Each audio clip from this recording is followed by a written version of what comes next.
I tell you, brothers and sisters, you are responsible for how your children turn out. Amen. Don't put the responsibility on anybody. We Well, have the my highest theology- calling to be part of the bride of Christ. And the Lord has given us a message that has called us out of the creed of men. And we believe that this is the message that is introducing us to the bride.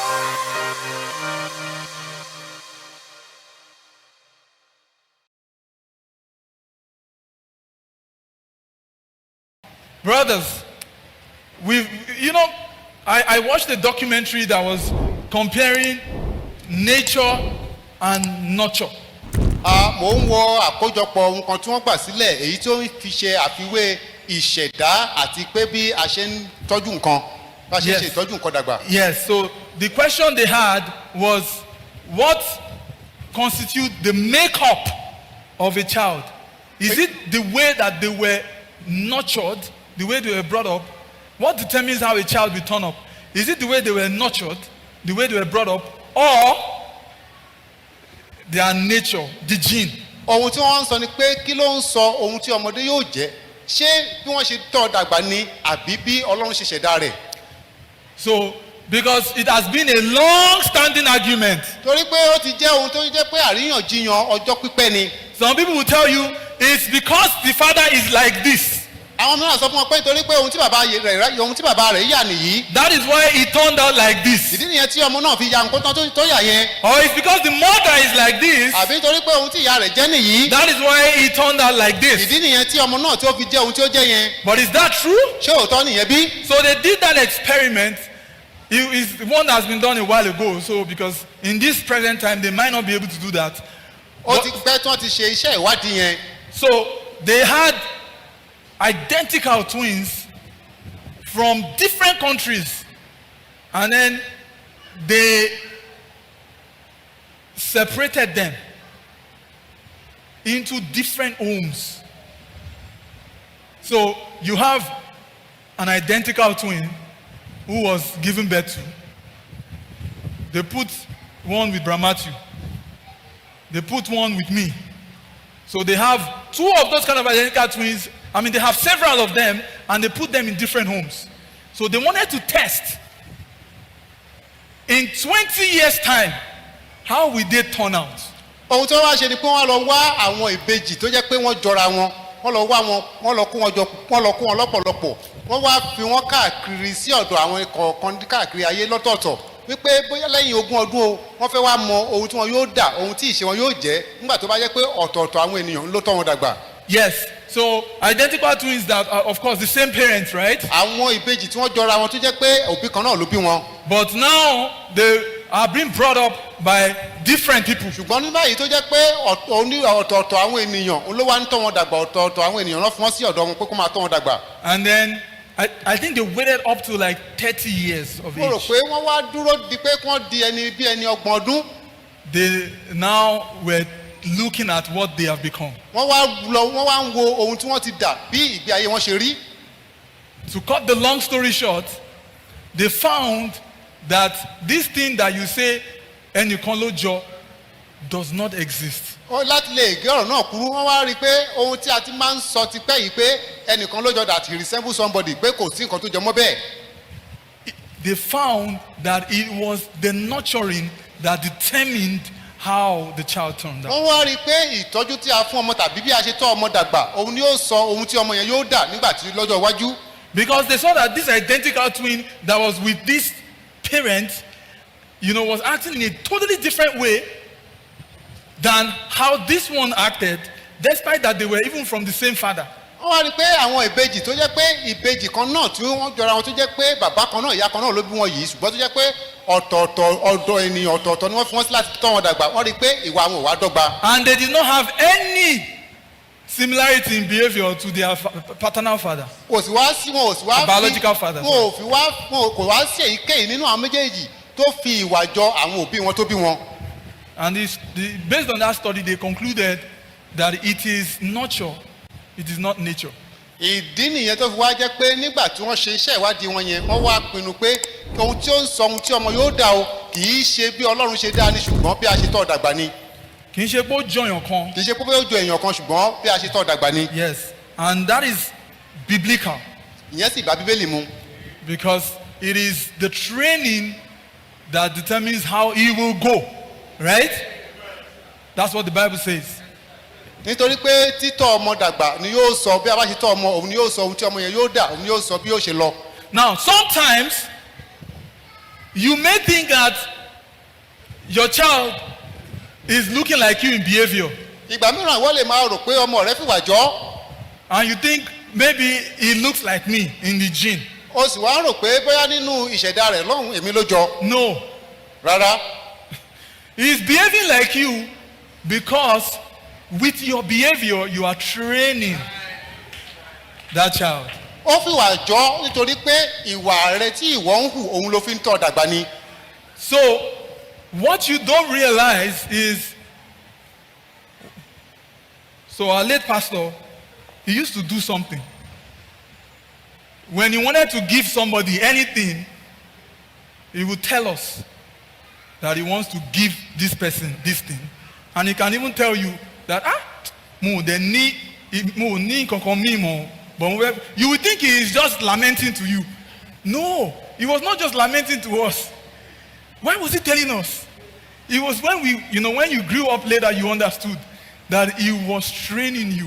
Amen. Because I found myself in many such situations, and I will hear that, I will remember, subconsciously, you will remember that, he used to do like this.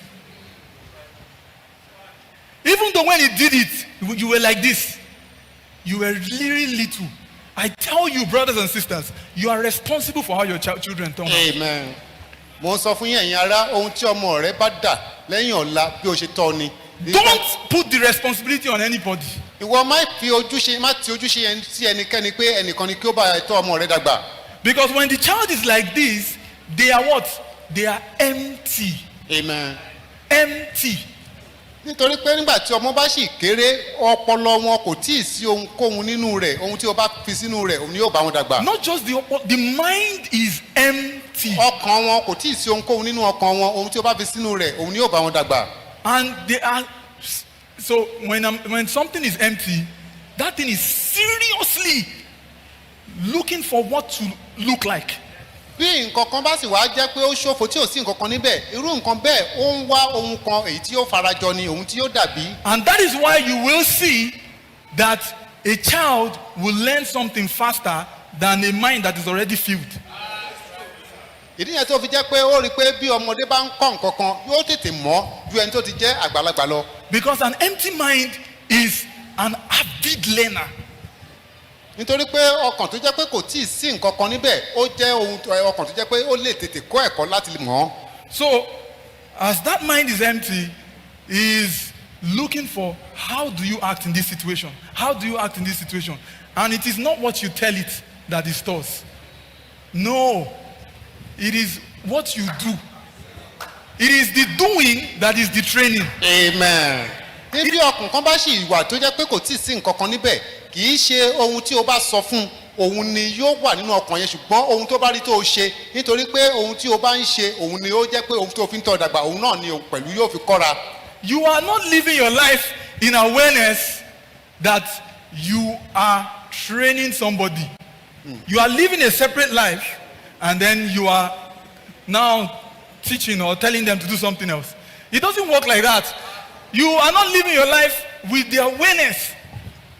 When you talk to your husband and you cannot have that self-control, not to just, you are angry. Yes, you can't be angry because you are human. But you don't have that self-control to just hold yourself and go into the room and go and shout at your husband in the room. But in the presence of that little one, you shout. Of course, that thing has registered.